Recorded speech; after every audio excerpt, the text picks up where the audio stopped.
report on this one. All right, so this is the trade. Right here, we had the ribbon is all spread out. This last trigger, where it came out of the overbought here, did eventually put in a lower swing. After getting the lower swing, we need a price to pull back while the ribbon is still spread, get into the overbought, and come out of the overbought. The down close here is the place you're going to sell. Now what you anticipate out of this is that it's going to get at least down to this prior swing low, at least down here to 30.4. So 30.4 is right there. That's what you expect at a minimum out of this trade. Okay. Now the trade starts out, it's on a 19 range, so it starts out with a 25 stop, and that stop is in exactly the right place. So we just have to let this trade work itself out. All right, I don't know how long it's going to take, but it is now 1:12, so we still have 18 minutes left in this session to let this thing work itself out, and hopefully it will in those 18 minutes. Okay, in the meantime, over here on the YM, we do have a lower swing. We want that to pull up. Over here on the ES, we do have a lower swing. We want that to pull up. Okay, but let's go back to the focus.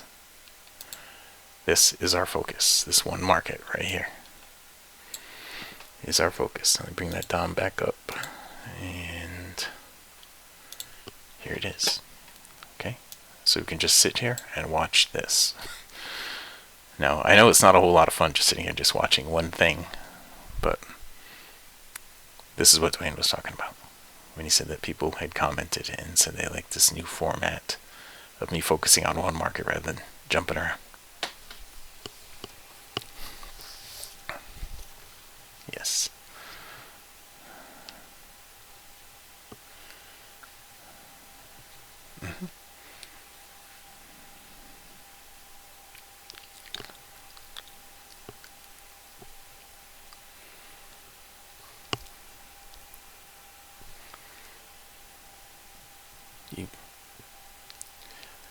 Yes.